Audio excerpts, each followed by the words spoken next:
अब देखो भाई, कल हम मैग्नेटिक प्रॉपर्टीज ऑफ मटेरियल की बात कर रहे थे, यस और नो। और उसमें हमने पहली प्रॉपर्टी पढ़ ली थी। पहली प्रॉपर्टी क्या पढ़ी थी हमने? Intensity of magnetisation.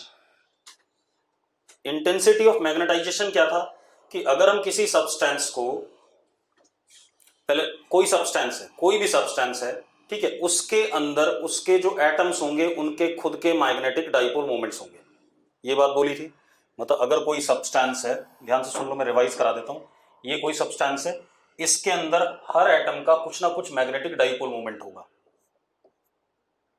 एटम्स के मैग्नेटिक डाइपोल मोमेंट्स हैं,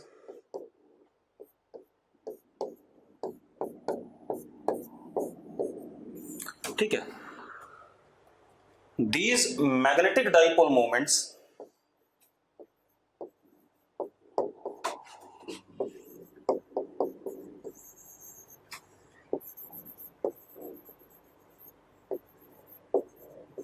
of atoms are randomly oriented.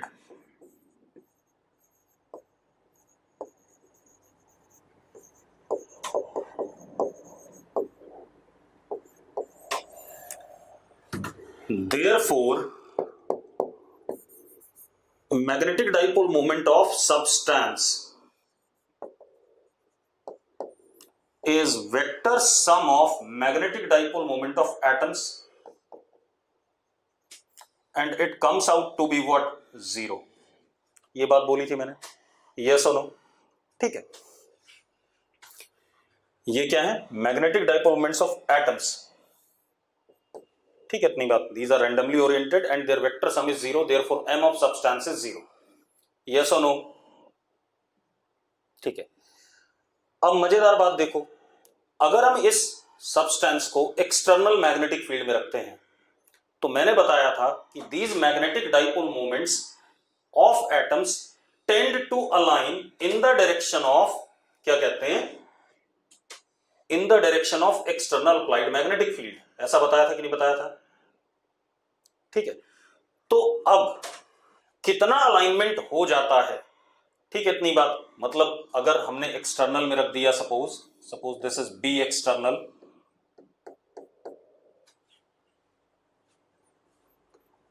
और ये सब्सटेंस है,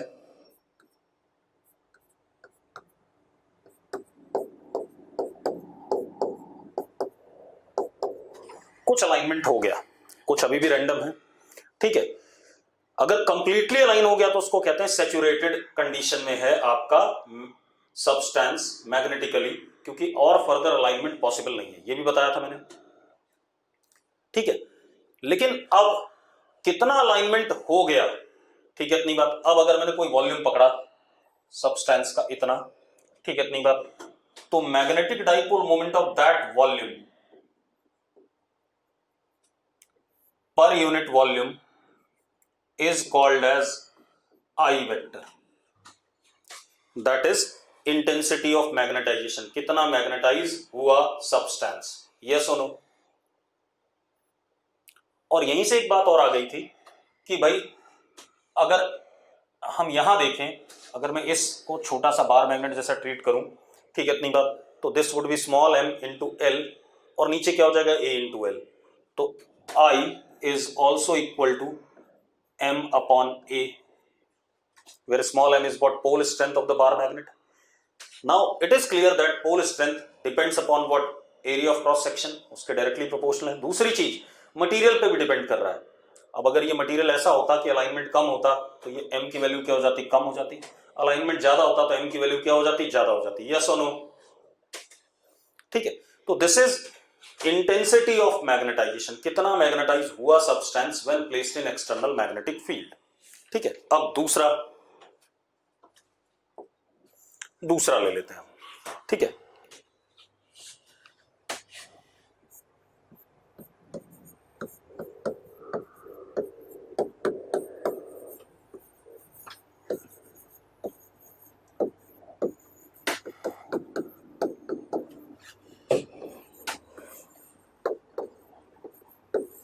इंटेंसिटी ऑफ मैग्नेटाइजिंग फील्ड, ठीक है, इतनी बात। हमने एक चीज सुनी अभी कि कोई भी मटेरियल जब एक्सटर्नल मैग्नेटिक फील्ड में रखा होगा तो वो मैग्नेटाइज हो जाएगा, यस और नो? ठीक है, अब जरा देखो एक मिनट, अगर हमारे पास ये सब्सटेंस है, ठीक है, suppose this is substance,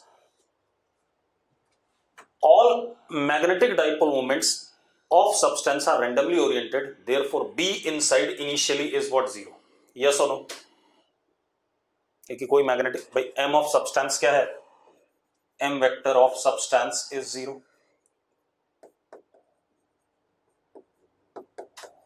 therefore B inside substance in this case is what, 0.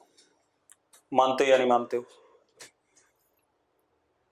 ठीक है, लेकिन जब हमने इसे एक्सटर्नल मैग्नेटिक फील्ड में रखा, अब जरा देखो, अब इसे मैं एक्सटर्नल मैग्नेटिक फील्ड में रख रहा हूं, suppose this is B not vector,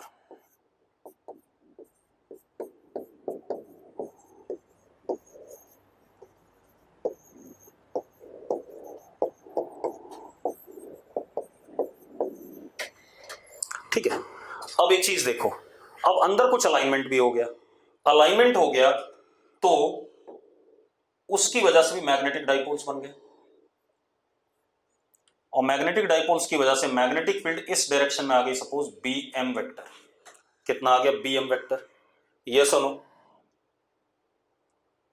alignment होने की वजह से जो एटम्स के डाइपोल्स अलाइन हुए उसकी वजह से जो मैग्नेटिक फील्ड प्रोड्यूस हुआ, बी एम वेक्टर, क्लियर है? तो अब जरा देखो, बी इनसाइड, जो ये है B, this is net magnetic field inside material,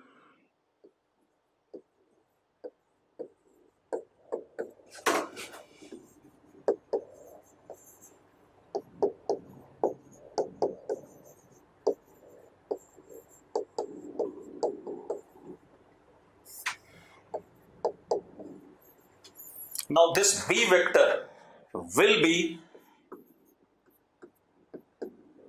external applied plus magnetic field developed due to alignment of magnetic dipoles of atoms, ये आएगा कि नहीं आएगा, yes or no? अब हमारे पास जरा देखो एक मिनट, ये जो B नॉट है, this is the field which magnetizes the substance, yes or no? This is the field which magnetizes the substance, मानते हो कि नहीं मानते हो? भाई इस B नॉट की वजह से ही तो मैग्नेटाइज हुआ, B नॉट ना होता तो B ऑफ सब्सटेंस 0 ही था, हमें पता है, ठीक है? अब मेरी बात सुनो, अब हमें, अगर मैं कहूं ये B नॉट एक्सटर्नल फील्ड है, इसकी वजह से सब्सटेंस मैग्नेटाइज हुआ, और मुझे डिफाइन क्या करना है, इंटेंसिटी ऑफ मैग्नेटाइजिंग फील्ड, जिस फील्ड ने मैग्नेटाइज करा उसकी इंटेंसिटी कितनी है, तो B not is equal to mu not into H, हमने एक नया फिजिकल क्वांटिटी डिफाइन करा, एच, ठीक है, इतनी बात, H is equal to B not upon mu not, this is intensity of magnetizing field.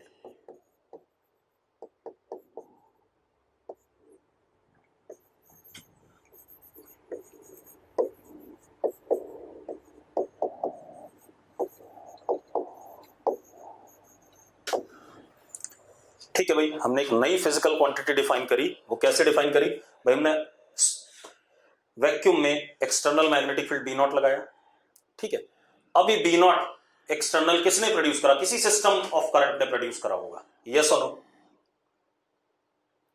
अब एक बात बताओ, बी नॉट किसी सिस्टम ऑफ करंट ने प्रोड्यूस करा तो उसमें म्यू नॉट हमेशा आएगा, फॉर्मूले में आएगा कि नहीं आएगा, म्यू नॉट इंटू समथिंग आना ही आना है, ठीक है, दैट समथिंग इज, जो भी म्यू नॉट इंटू समथिंग आएगा वो समथिंग करंट पे डिपेंड करता है सिस्टम के, और उस सिस्टम के कॉन्फ़िगरेशन पे डिपेंड करता है, तो दैट थिंग, सिस्टम का करंट और सिस्टम का configuration leads to magnitude of B not, कि बी नॉट का मैग्नीट्यूड कितना होगा, ठीक है, म्यू नॉट तो फिक्स है, वैक्यूम के लिए म्यू नॉट ही होना, उसको तो कोई मतलब ही नहीं है। या आप ऐसे देखो, सोलोनॉइड है हमारे पास, मैं और समझा देता हूं आपको। ये सोलोनॉइड है,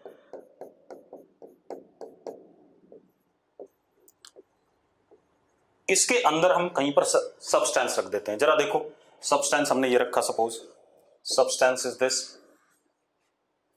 अब जरा देखो, जो बी नॉट होगा यहां पर वो इधर की तरफ होगा, और कितना होगा, म्यू नॉट एन आई होगा या नहीं होगा, जल्दी बताओ।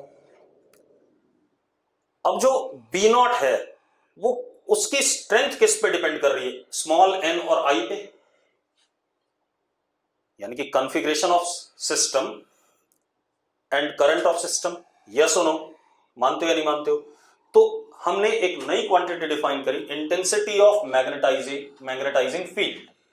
ठीक है, intensity of magnetizing field is defined as H is external magnetic field upon mu naught, yes और नो, यस और नो बेटा। चल अब जरा देखो, ये बात हो गई।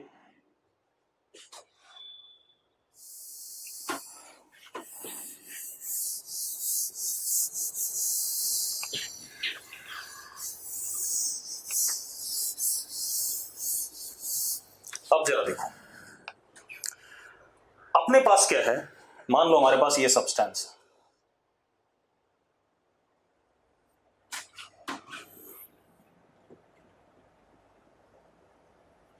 ये कोई सब्सटेंस है,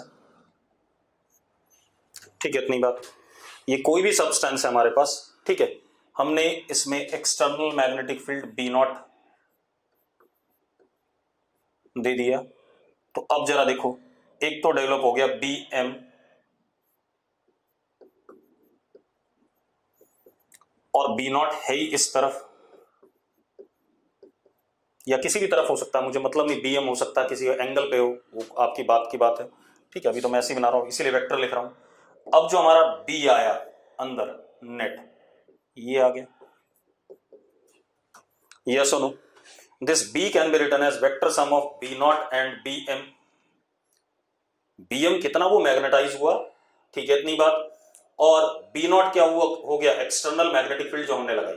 तो अब जरा देखो, B comes out to be B naught plus B M, ठीक है, इतनी बात। अब जरा देखो बेटा, B is equal to B not is mu into H. अभी पढ़ा आपने, म्यू नॉट इंटू एच, पढ़ा है कि नहीं पढ़ा है। बी नॉट की value mu naught into H लिख सकता हूं, प्लस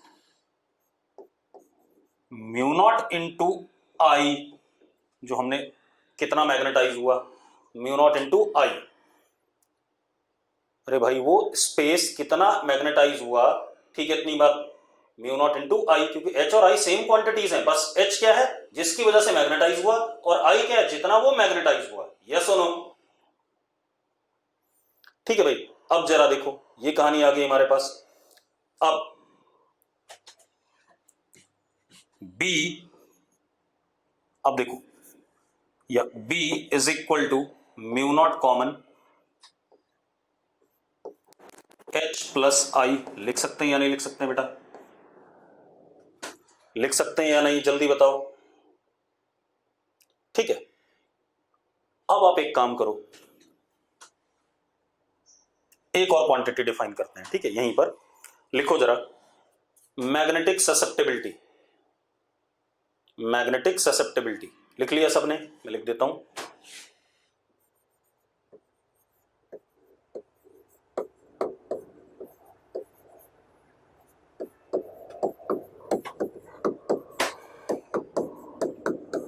मैग्नेटिक ससेप्टिबिलिटी, इसको डिनोट करते हैं काई से। किससे डिनोट करते हैं, काई, ठीक है। अब आर एन कह रहा बी नॉट के, बी एम के डायरेक्शन बी नॉट के अपोजिट नहीं होगी, किसने कहा भाई, ये तुझे कैसे पता, सेम भी हो सकती है अपोजिट भी हो सकती है, मैंने तो कुछ अच्छा कमेंट ही नहीं करा भैया। जो बी एम होता है कोशिश तो वो अलाइन करना चाहता है बी नॉट के डायरेक्शन में, यही बात पढ़ाया था मैंने। आर एन, जो मैग्नेटिक डाइपोल्स हैं एटम्स के, वो बी नॉट के डायरेक्शन में अलाइन होंगे या उल्टा अलाइन होंगे, तो कहां मर गया। और मैंने ये भी नहीं कहा कि सेम डायरेक्शन होगी, मैंने वेक्टर सम लिखा है अभी, इसलिए चुपचाप बैठे रहो। अब मैग्नेटिक ससेप्टिबिलिटी क्या होती है। अब मैग्नेटिक ससेप्टिबिलिटी क्या है। बीएम का मैग्नीट्यूड ये रहा भाई, लिखा तो है सामने आपके, BM is equal to mu not into I, ये लिखा हुआ है। और बी नॉट हमने अभी थोड़ी देर पहले पढ़ा था, B not is mu not into H, पढ़ा था कि नहीं पढ़ा था। ठीक है, अब सुनो, अब क्या कहानी है, ध्यान सुनो। मैग्नेटिक ससेप्टिबिलिटी की डेफिनेशन क्या है। हमने बी नॉट लगाया तो सब्सटेंस मैग्नेटाइज हुआ, यस और नो, जल्दी बोलो भाई। हमने जब एक्सटर्नल फील्ड बी नॉट लगाई तो सब्सटेंस मैग्नेटाइज हुआ। ठीक है, अब ध्यान से सुनना, अब खेल क्या है।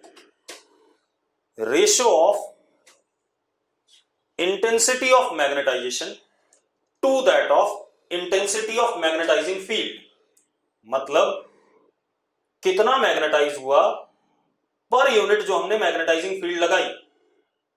यानी कि chi is defined as I upon H.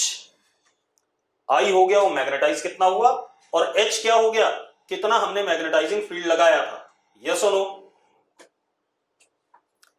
अब जिस सब्सटेंस का काई ज्यादा होगा यानी कि वो अच्छे से मैग्नेटाइज हो रहा है, जिसका कम होगा वो क्या हो रहा है, बेकार सा मैग्नेटाइज हो रहा है, और जिसका नेगेटिव होगा वो अपोजिट डायरेक्शन में मैग्नेटाइज कर रहा है। अरे यस और नो, यहीं पे डायरेक्शन का भी खेल पता चल रहा है।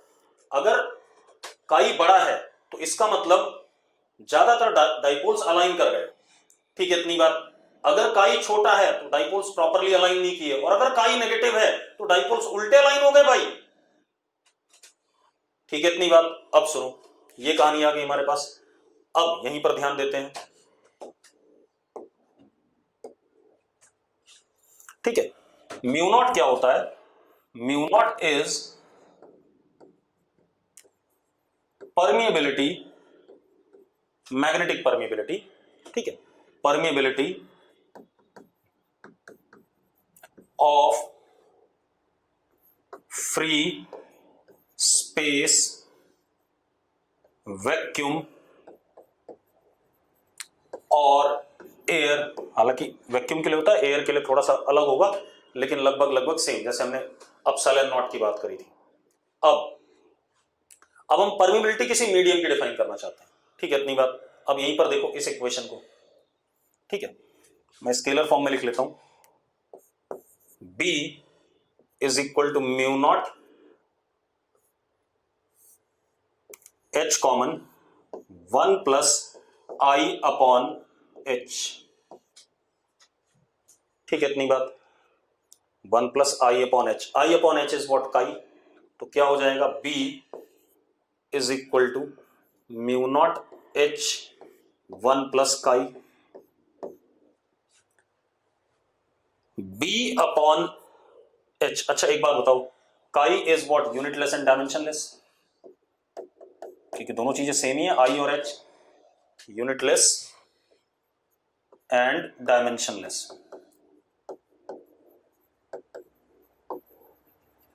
यस और नो, जल्दी बताओ भाई, ठीक है, काई यूनिटलेस एंड डायमेंशनलेस है। अब जरा देखो, B upon H is equal to mu naught 1 plus काई,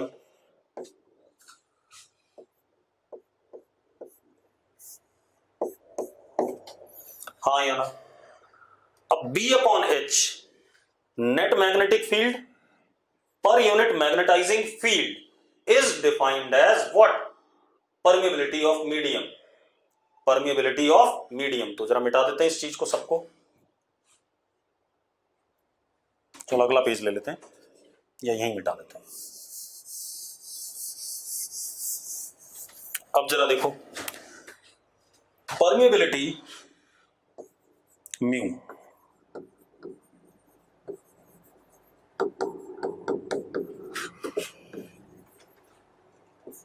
मीडियम या substance is defined as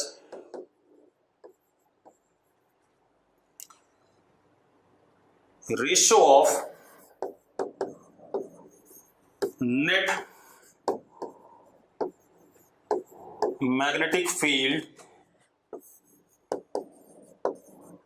in medium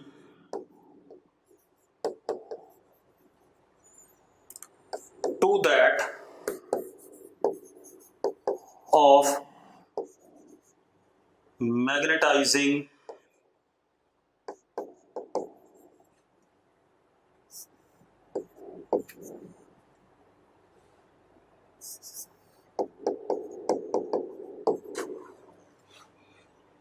force या intensity of magnetizing field, magnetizing force और इंटेंसिटी ऑफ मैग्नेटाइजिंग फील्ड, इसको इंटेंसिटी ऑफ मैग्नेटाइजिंग फील्ड को हम magnetising force भी कहते हैं कई बार।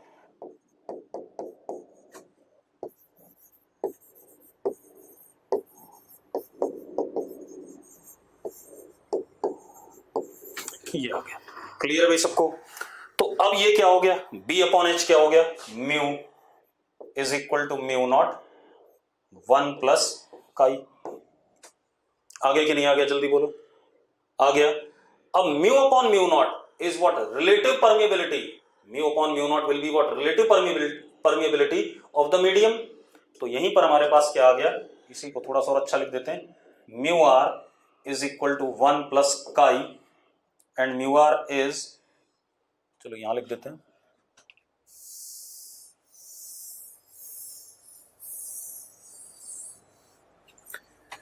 Mu R is mu upon mu naught, that is relative permeability of medium। इतनी बात हो गई, क्लियर है भाई, इतनी बातें सबको? अगर क्लियर है तो यस लिखो। ठीक है, थोड़ा सा आपको कंफ्यूजन सिर्फ ये हो सकता है, इंटेंसिटी ऑफ मैग्नेटाइजेशन एंड दूसरा intensity of magnetizing field. Intensity of magnetization is I and intensity of magnetizing field is H and I is Bm upon mu naught and H is B naught upon mu naught. Clear है? Clear है भाई? ठीक है, चलो अब हमारे पास relation आ गया, एक बार दोबारा से रिविजिट कर लेते हैं फटाफट, उसके बाद आते हैं।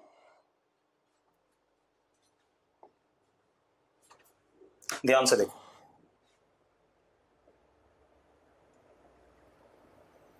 मेरे पास कोई ये सब्सटेंस है,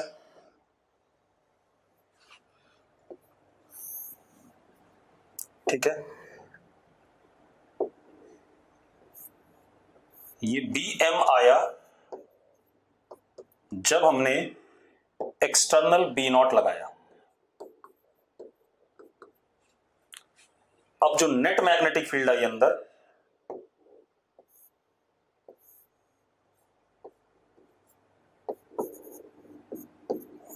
दैट इज, अच्छा अंदर B नॉट भी होगा, ऐसा नहीं कि B नॉट नहीं होगा, वो तो लग ही रहा है। तो अब B जो आया अंदर, B is equal to B naught vector plus Bm vector, दोनों का vector sum, net magnetic field. अब B can be written as mu naught B naught H plus I, लिख सकते हैं भाई, लिख सकते हैं या नहीं, जल्दी बताओ, लिख सकते हैं तो यस करो। ठीक है, अब B is equal to mu naught H common 1 plus I upon H। I upon H नया मैग्नेटिक प्रॉपर्टी हो गया, that is physical quantity called as chi. तो B is equal to mu naught H 1 plus chi. अब B upon H is mu naught 1 plus chi. B upon H is what? Mu, magnetic permeability of the medium. Mu is equal to mu naught 1 plus chi, and mu naught upon mu upon mu naught is relative permeability.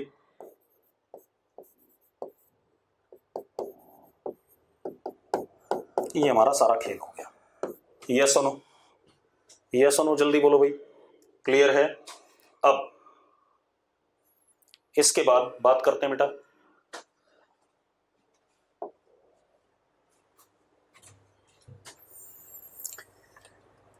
अब हम क्या करेंगे, अब हम कुछ magnetic materials को पढ़ेंगे अलग अलग। मैग्नेटिक मटेरियल्स को अलग अलग पढ़ने का मतलब, जैसे हम डायमैग्नेटिक सब्सटेंस पढ़ना चाहेंगे, ठीक है, इसमें पैरामैग्नेटिक सब्सटेंस पढ़ना चाहेंगे, फेरोमैग्नेटिक सब्सटेंस पढ़ना चाहेंगे, इनके बारे में बात करना चाहेंगे। क्लियर है? अगर क्लियर तो यस लिखो।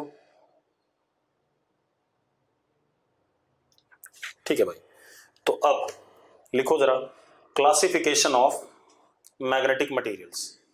क्लासिफिकेशन ऑफ मैग्नेटिक मटेरियल्स लिख लिया? लिख लिया तो यस करो भाई।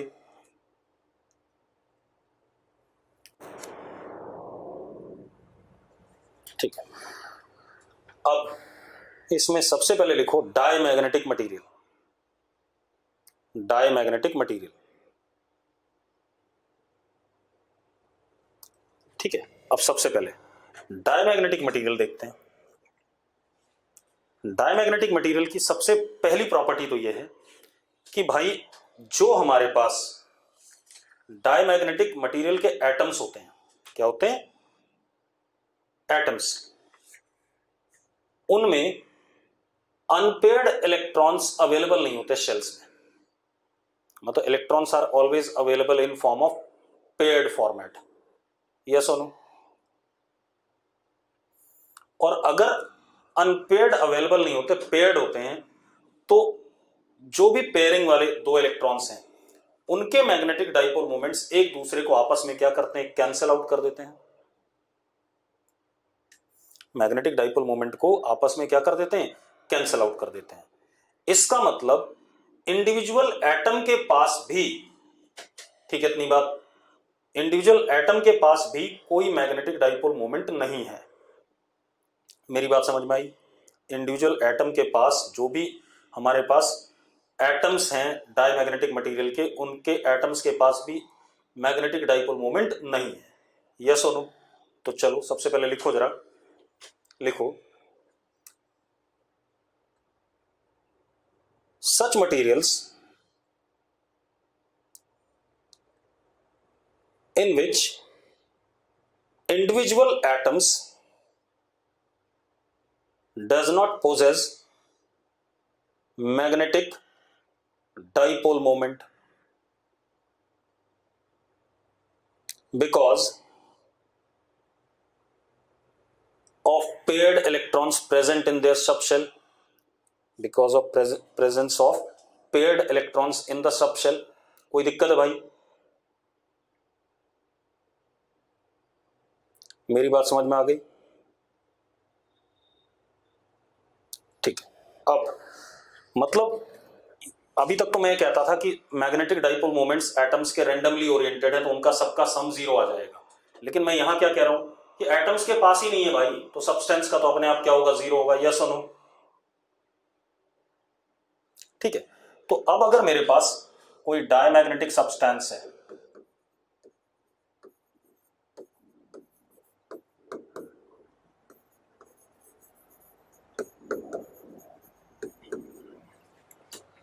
कोई डायमैग्नेटिक सब्सटेंस है, तो ध्यान से देखो, ये हमारे पास कोई डायमैग्नेटिक सब्सटेंस, सपोज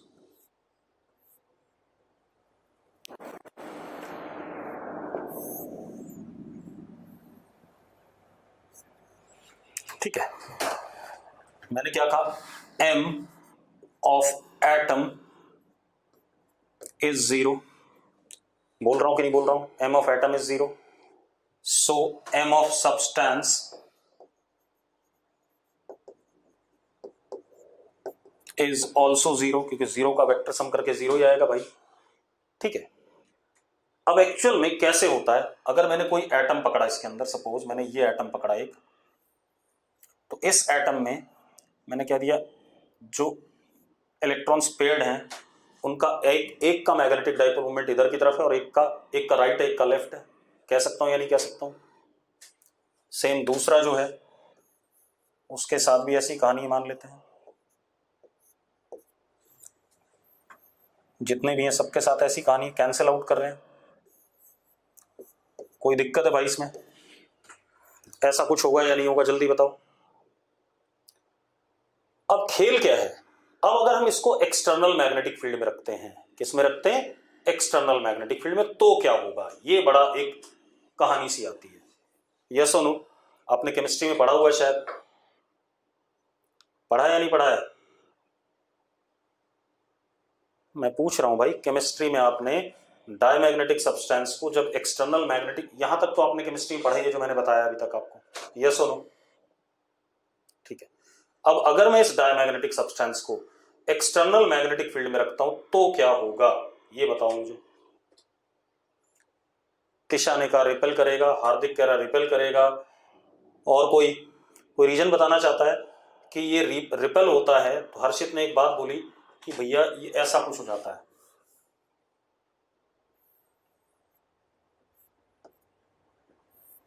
उल्टी डायरेक्शन में मैग्नेटिक डाइपोल मोमेंट एटम का आ जाता है, ऐसा बोला हर्षित ने। ऐसा क्यों? रुक जाओ भाई,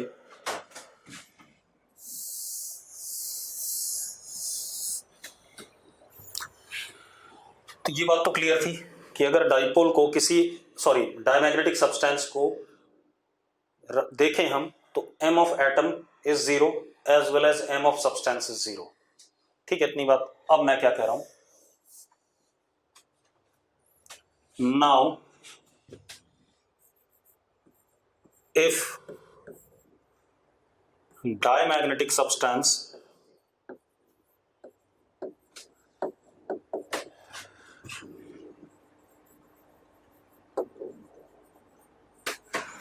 is placed in, now if diamagnetic substance is placed in external magnetic field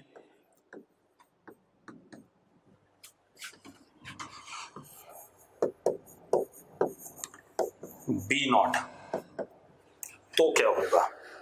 अब मेरी बात सुनो, मैं एक एटम को दिखा रहा हूं आपको। ये मेरे पास एक एटम है, एक इलेक्ट्रॉन का डाइपोल मोमेंट ऐसा और दूसरे इलेक्ट्रॉन का डाइपोल मोमेंट ऐसा। ठीक है भाई, कह सकते हैं। जरा देखो, इस वाले इलेक्ट्रॉन की ये 1 है और ये 2 है, ध्यान से देखना।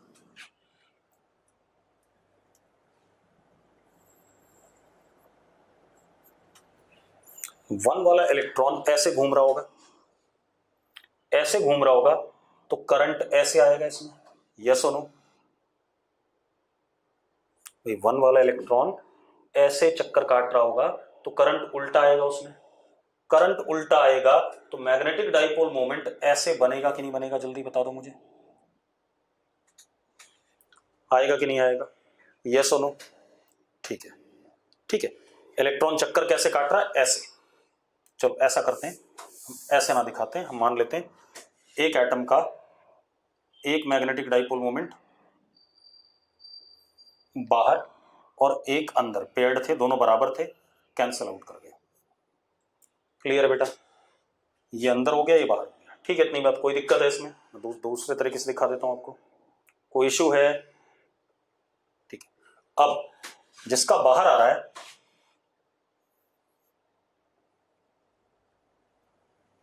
उसका इलेक्ट्रॉन ऐसे घूमेगा, यस और नो? तो करंट इसमें कैसा आएगा, हाँ या ना? ठीक है। और जिसका अंदर आ रहा है उसमें इलेक्ट्रॉन ऐसे घूमेगा,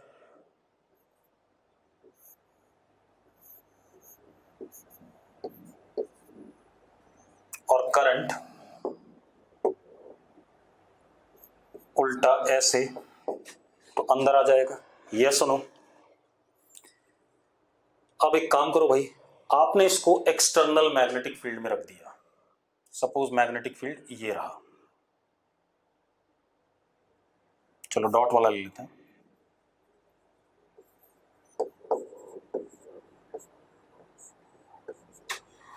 ठीक है, बाहर की तरफ रख दिया आपने। ठीक है। अब आप एक चीज देखो भाई,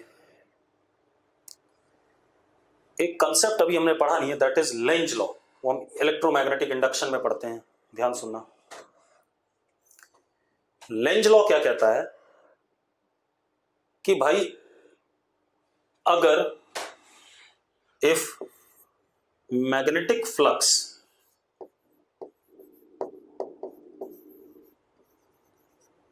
ये एक काम करो, छोड़ो, मैं दूसरे तरीके से बताता हूं। आप ऐसे देखो, मैं दूसरे तरीके से बता देता हूं, चिंता ना करो, क्योंकि हमने अभी ईएमआई नहीं पढ़ा है, तो दूसरे तरीके से बताता हूं।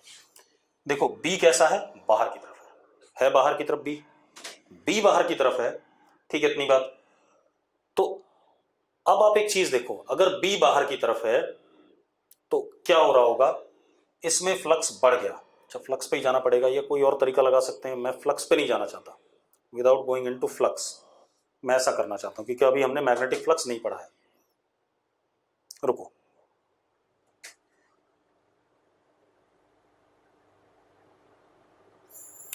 हम मैग्नेटिक फ्लक्स की नहीं, दूसरे की वजह से जाना चाहते हैं। देखो एक मिनट, चलो मैं बताता हूं। आप एक चीज देखो, इसका एम बाहर है और बी भी इसका बाहर है या नहीं? ये सुनो, ठीक है, और इसका एम अंदर है और बी इसका बाहर की तरफ है। चलो एक काम करते हैं, दूसरे तरीके से नहीं देखते हैं, फ्लक्स ही देख लेते हैं। मैग्नेटिक फ्लक्स, फ्लक्स तो हमें पता है, number of magnetic lines of force crossing through any cross section area. तो flux is B dot D S for the given area. Close surface के लिए जीरो होता है, ये हमने पढ़ा हुआ था, यस और नो, ठीक है। अब जरा देखो, अगर मैग्नेटिक फ्लक्स बढ़ता है कहीं पर, तो सिस्टम में कुछ ऐसे, लेंज लॉ क्या कह रहा है, पहले मैं लेंज लॉ की बात बता रहा हूं, अगले चैप्टर में हम लेंज लॉ पढ़ेंगे ढंग से, ठीक है, इतनी बात। मैंने क्या कहा, अगर कहीं पर मैग्नेटिक फ्लक्स बढ़ता है, ठीक है, इतनी बात, अगर मैग्नेटिक फ्लक्स बढ़ता है तो सिस्टम के अंदर कुछ ऐसे चेंजेस आएंगे जो उस मैग्नेटिक फ्लक्स को बढ़ने से रोकेगा, ठीक है। दूसरी बात बोल रहा हूं, ध्यान सुनना, अगर मैग्नेटिक फ्लक्स कहीं घटता है तो सिस्टम के अंदर कुछ ऐसे चेंजेस आएंगे कि वो मैग्नेटिक फ्लक्स को घटने से रोकेगा, ठीक है। तो जरा सबसे पहले लेंज लॉ लिखो, आप लोग लिखो, लिखो लेंज लॉ, अगले चैप्टर में बात करेंगे लेंज लॉ, अगले चैप्टर में मैथमेटिकल प्रूफ भी देंगे और थ्योरेटिकल प्रूफ भी देंगे, ठीक है, अभी मैं सिर्फ बता रहा हूं। लिखो, Lenz law is based on conservation of energy, लिख लिया, is based on conservation of energy. दूसरा, according to Lenz law, according to Lenz law, change in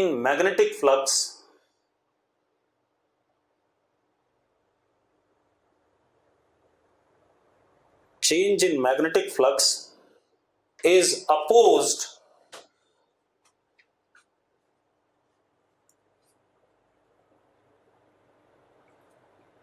in such a manner, मैं पूरी बात नहीं बता रहा हूं, पूरी बात अगले चैप्टर में बात करेंगे, in such a manner that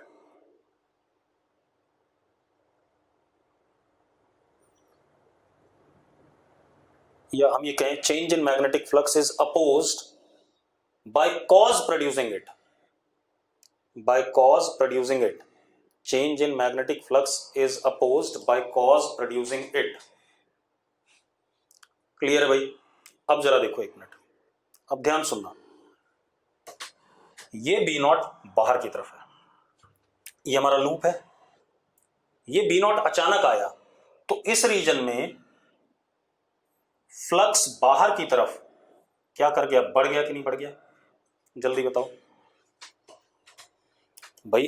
पहले तो इसकी वजह से मैग्नेटिक फील्ड तो उसका था ही, बीएम का तो था ही अपना, लेकिन ये फालतू आया कि नहीं आया, बी नॉट इनटू एरिया। इसमें जरा देखो, इसमें अंदर की तरफ था फ्लक्स और कुछ बाहर की तरफ आ गया, किसकी वजह से, बी नॉट की वजह से। तो इसमें फ्लक्स क्या कर रहा है, घट रहा है, इसमें फ्लक्स क्या कर रहा है, घट रहा है, और इसमें फ्लक्स क्या कर रहा है, बढ़ रहा है। अब अगर इसमें फ्लक्स बढ़ रहा है, ठीक है, इतनी बात, बाहर की तरफ क्या कर रहा है, बढ़ रहा है, तो आई की वैल्यू क्या करेगी, घटेगी, आई की वैल्यू क्या करेगी, घटेगी ताकि फ्लक्स को डिक्रीज करके पुरानी वाली वैल्यू पे ही ला सके। मेरी बात समझ में आई कि नहीं? मैंने क्या बोला, इसमें देखो फ्लक्स क्या कर रहा है, बढ़ रहा है, ठीक है, इतनी बात। पर्पस क्या है, फ्लक्स को कम करना, यानी कि पुरानी वाली वैल्यू पे ही लाना। तो पुरानी वाली वैल्यू पे लाने के लिए, अब ये तो एक्सटर्नल तो है ही, ये तो हटा नहीं, ये तो जा ही नहीं सकता कहीं, ये तो प्रेजेंट है। अगर ये प्रेजेंट है, ध्यान सुनो, तो इसको कम होना पड़ेगा जो इसका खुद का फ्लक्स था पहले, इसकी वजह से भी तो लाइंस थी बाहर की तरफ, तो आई को घटना पड़ेगा। आई को घटने का मतलब है इसका मैग्नेटिक डाइपोल मोमेंट बाहर की तरफ घटना, यस और नो? तो इसका एम, इस वाले का एम क्या करेगा, घटेगा, जो आउटवर्ड है वो घटेगा, यानी कि जो बी नॉट के डायरेक्शन में है वो घटेगा। और इसको देखो, इसका फ्लक्स घटा है तो पुरानी वाली वैल्यू पे लाना चाहेगा, और अंदर की तरफ था तो पुरानी वाली वैल्यू पे, क्यों पहले अंदर की तरफ था, पुरानी वाली वैल्यू पे लाने के लिए आई को क्या करेगा, बढ़ाएगा। आई को बढ़ाएगा तो इसका एम अंदर की तरफ क्या करेगा, बढ़ेगा, यस और नो? तो दिस एक्सप्लेन्स कि भाई अगर हम एक्सटर्नल मैग्नेटिक फील्ड में डायमैग्नेटिक सब्सटेंस रखते हैं तो हर एटम का जो मैग्नेटिक डाइपोल होगा वो नेट प्रोड्यूस हो जाएगा in the direction opposite to B naught applied, yes और नो? सुमित क्या कहना चाहता है, जल्दी बता भाई, जो कहना चाहता है लिख, मैं एक बार फिर एक्सप्लेन कर दूंगा, मुझे कोई दिक्कत नहीं है। देखो मैं दोबारा एक्सप्लेन कर देता हूं।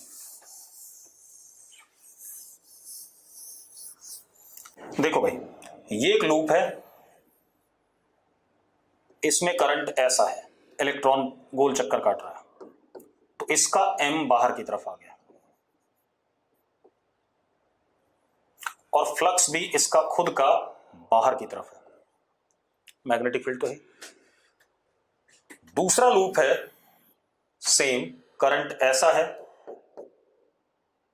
एम अंदर की तरफ, सेम मैग्नीट्यूड का, फ्लक्स भी अंदर की तरफ, सेम मैग्नेटिक लाइंस अंदर है। अब हमने बी नॉट लगाया,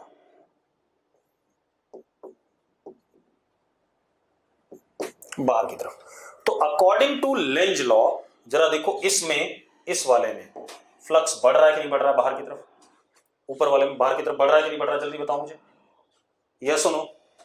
ऊपर वाले में बाहर की तरफ मैग्नेटिक फ्लक्स बढ़ रहा है।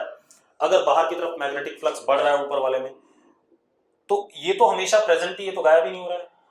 तो उसको दोबारा से फाई की वैल्यू पुरानी वाली लाने के लिए आई को क्या होना पड़ेगा, कम होना पड़ेगा।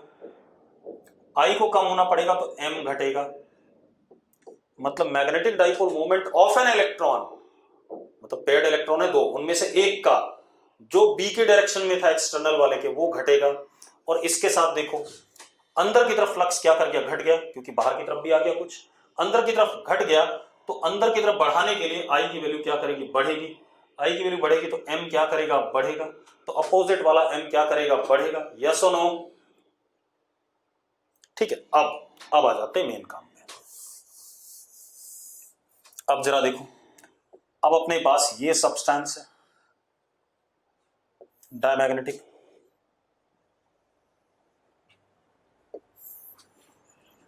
अब जरा देखो हमने बी नॉट लगा दिया। अगर हमने बी नॉट लगा दिया तो अब जरा देखो, ये एटम है, एक इलेक्ट्रॉन ये वाला और एक ये वाला, देखो जरा मैंने छोटा कर दिया एक को, जो सेम डायरेक्शन में था उसका एम छोटा हो गया, दूसरे वाले का इधर हो गया।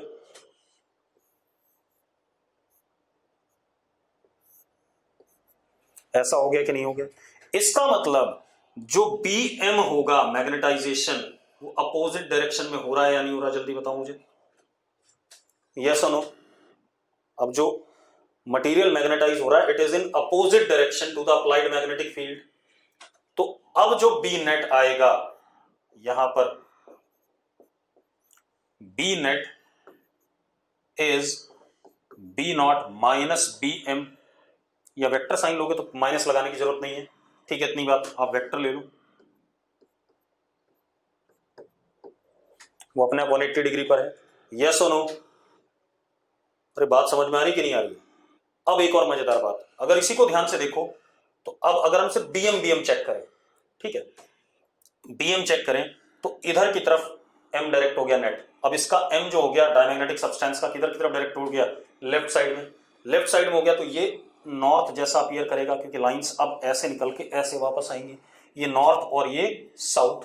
यस और नो, यस और नो, ठीक है। अब जरा देखो, आपने बी नॉट में रखा है एक्सटर्नल वाले में जो लेफ्ट से राइट है, तो यानी कि यहां पर एक्सटर्नल फील्ड का नॉर्थ, नॉर्थ ऑफ एक्सटर्नल, और यहां पर साउथ ऑफ एक्सटर्नल होगा, जहां पर भी होगा दूसरी साइड में, क्योंकि बी नॉट तो ऐसे दे रखा है हमने।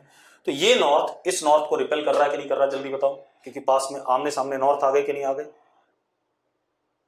अगर रिपेल कर रहा है, इसीलिए मैंने कहा था कि diamagnetic substance is weekly repelled in external magnetic field, ठीक है। अब मजेदार बात देखो, अब दूसरी चीज यहीं पर आ जाओ, यानी कि काई अब नेगेटिव होगा या नहीं होगा, पहले बता दो मुझे, काई नेगेटिव होगा या नहीं होगा, यस और नो।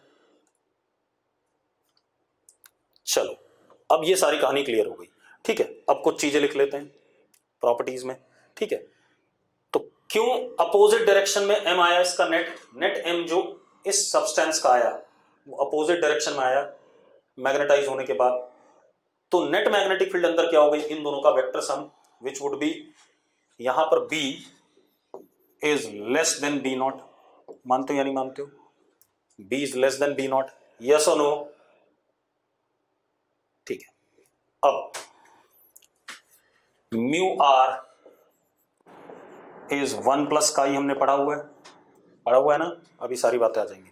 चलो लिखो जरा, सबसे पहले डायमैग्नेटिक सब्सटेंस में लिखो, इट इज फाउंड, अब मैं कुछ पॉइंट्स लिखा रहा हूं, it is found in solids, liquids as well as gases, it is found in solids, liquids as well as gases. लिख लिया, लिख लिया तो यस लिखो भाई, ठीक है। दूसरा, इसके एग्जाम्पल लिख लो, एग्जाम्पल में ए जी पता है सबको, नहीं पता तो मरो, ए यू, ठीक है, गोल्ड, बी आर, ठीक है, इतनी बात, सी यू, H2O, ठीक है, NaCl,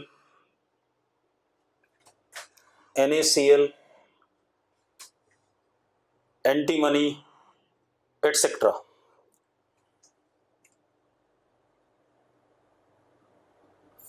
ठीक है। अब अगला पॉइंट लिखो, can be explained on basis of orbital motion of electrons. मैंने ऑर्बिटल मोशन के बेसिस पे एक्सप्लेन करा है, ठीक है। Can be explained on basis of orbital motion of electrons, ठीक है। अगला पॉइंट लिखो, when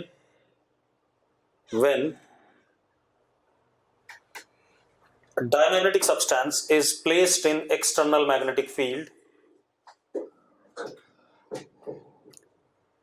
it gets weakly magnetized in opposite to the external magnetic field, it gets weakly magnetized opposite to external magnetic field। मैंने क्या कहा, when diamagnetic substance is placed in external magnetic field it is weakly magnetized BM आ रहा है, in the direction opposite to applied magnetic field, external magnetic field। छवि लिख लिया भाई। also diamagnetic substance repels weakly in external magnetic field, is repelled weakly in external magnetic field। अब दूसरी चीज बेटा, अगर हम काई की बात करें तो लिखो जरा, काई is very low and negative, हाँ या ना, बीएम की वैल्यू बड़ी नहीं होती क्योंकि वीकली मैग्नेटाइज हुआ, ठीक है, इतनी बात। तो यानी कि आई की वैल्यू कम होती है, अपोजिट डायरेक्शन में, तो काई is very low and negative, अगर ऐसा है तो म्यू आर लेस देन 1 हो गया, mu r less than 1, yes और no, therefore mu r less than 1, mu r less than 1। अब एक और चीज बेटा, अब जरा देखो, अगर बी नॉट हमने लगाया हुआ है तो मैग्नेटिक लाइंस ऐसे हैं मान लो, वैक्यूम में या एयर में,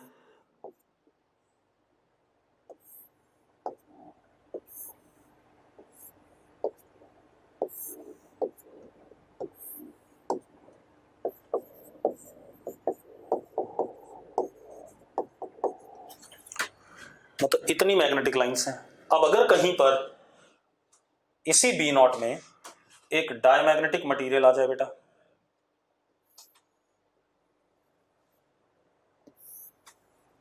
अब एक बात बताओ, मैग्नेटिक लाइंस डायमैग्नेटिक मटेरियल के अंदर कम हो जाएंगी कि नहीं हो जाएंगी, जल्दी बताओ मुझे, क्योंकि रिपेल करता है। भाई आप एक चीज देखो, बी, भाई ये बी नॉट स्ट्रेंथ है, अंदर जो नेट स्ट्रेंथ है वो बी है, and B is B naught minus B M,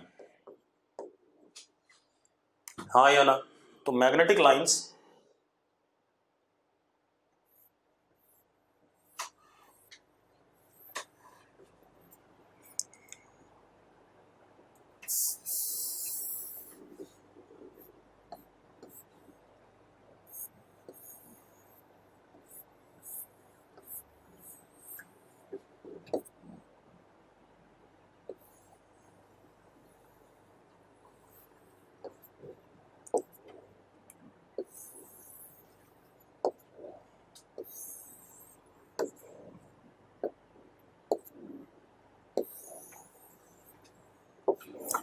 कम हो जाएंगी इन कंपैरिजन टू अगर फ्री स्पेस होता, यस और नो?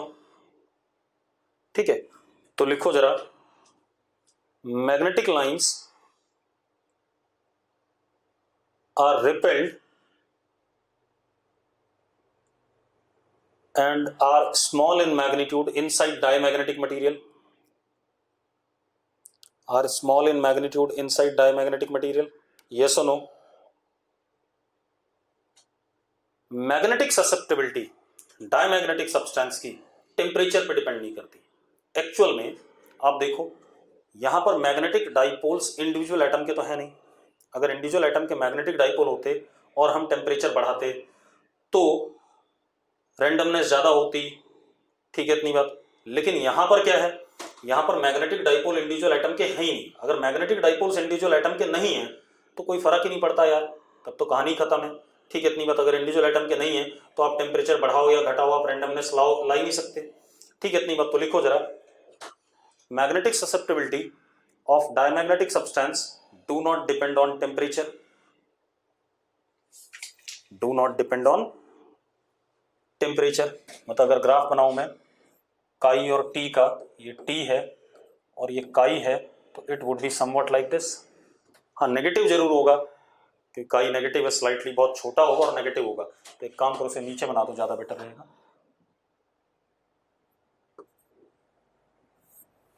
ये सुनो अगली कहानी बेटा, अगर मेरे पास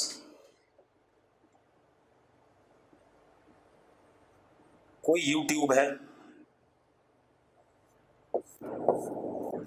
ऐसे क्वेश्चन आते हैं भाई बोर्ड में भी एज वेल एज क्या कहते हैं जेईई मेंस नीट वगैरह में भी।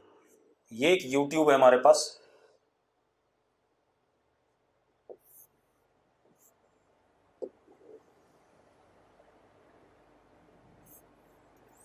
इसके अंदर हमारे पास कोई डायमैग्नेटिक सब्सटेंस भरा हुआ है, कोई लिक्विड है, ठीक है, इतनी बात।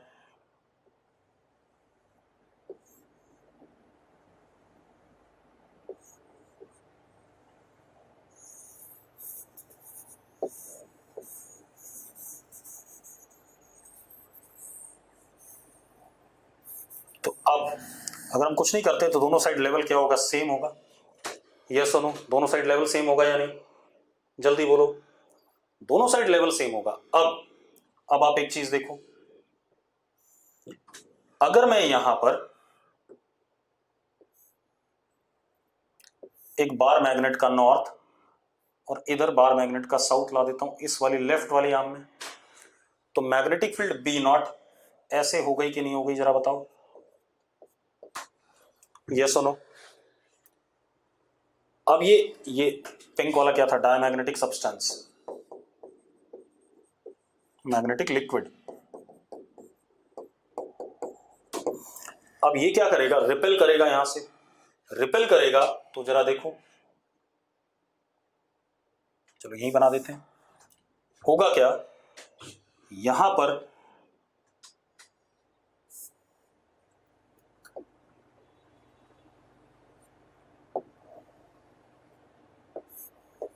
से ये भाग जाएगा और दूसरी साइड में इसका लेवल क्या कर जाएगा बेटा, बढ़ जाएगा।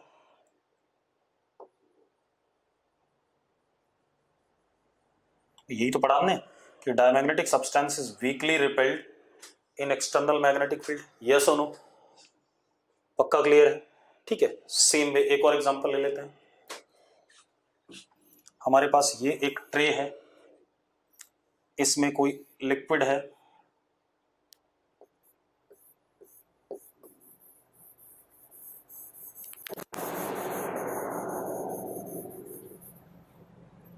अब यहां पर नॉर्थ पोल है और यहां पर साउथ पोल है मैग्नेट का, दूर है एक दूसरे से, north and south are very far. तो at poles be not is large, मानते हो या नहीं मानते हो, पोल्स पे बी नॉट लार्ज होगा। तो पोल्स पे जब बी नॉट लार्ज होगा तो पोल्स से डायमैग्नेटिक लिक्विड क्या करना चाहेगा, दूर भागना चाहेगा। दूर भागना चाहेगा तो अगले मोमेंट पे डायग्राम कुछ ऐसा बनेगा बेटा, जरा देखो, अब 1 मिनट बता रहा हूं आपको।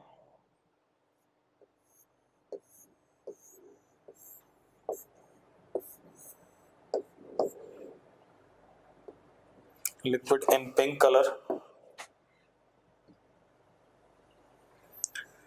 बीच में ज्यादा हो जाएगा लिक्विड और पोल्स पे क्या हो जाएगा, कम हो जाएगा। ऐसा कुछ खेल, यस और no. Again repelled from strong magnetic field, ठीक है। दिस इज अबाउट व्हाट, क्या कहते हैं, डायमैग्नेटिक मटेरियल। ठीक है, इतनी बात। अब ठीक है बेटा, इसके बाद एक और चीज, अभी मैं मेसनर इफेक्ट नहीं बता रहा हूं, मेसनर इफेक्ट बाद में बताऊंगा आदित्य, ठीक है, इतनी बात, चिंता ना कर। ठीक है, अब एक और चीज बेटा लिखो जरा, पैरामैग्नेटिक सब्सटेंस, पैरामैग्नेटिक सब्सटेंस, या चलो मेसनर इफेक्ट बता ही देते हैं, रुक जाओ। पैरामैग्नेटिक सब्सटेंस से पहले लिखो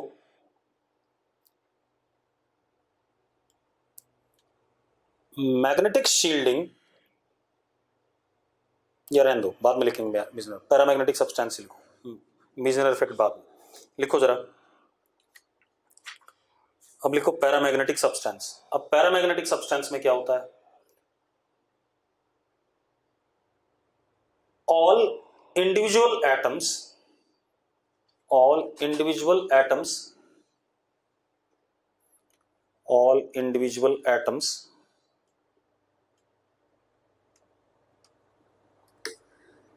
do possess magnetic dipole moment due to presence of unpaired electron, do possess magnetic dipole moment due to presence of unpaired electron, yes or no। अब जरा देखो, अब मेरे पास ये एक पैरामैग्नेटिक सब्सटेंस है, सपोज एक एटम का m ऐसा है, एक का ऐसा है, एक का ऐसा है, एक का ऐसा है, ऐसे ऐसे, मतलब m of atom is not equal to 0, ये बात तो तय है, यस और नो, यस और no. But m of substance, that is summation m atom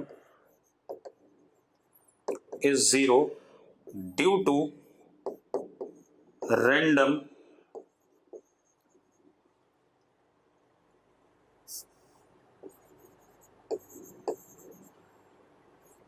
orientation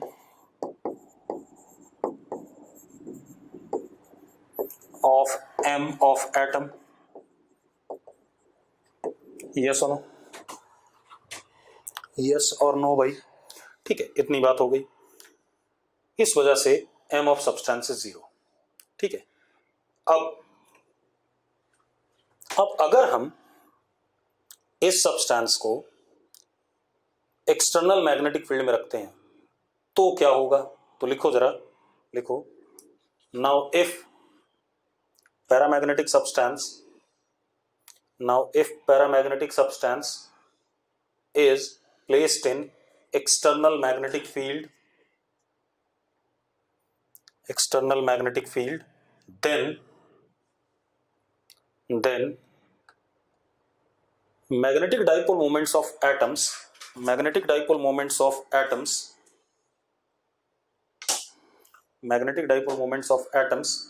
tend to align in the direction of applied magnetic field,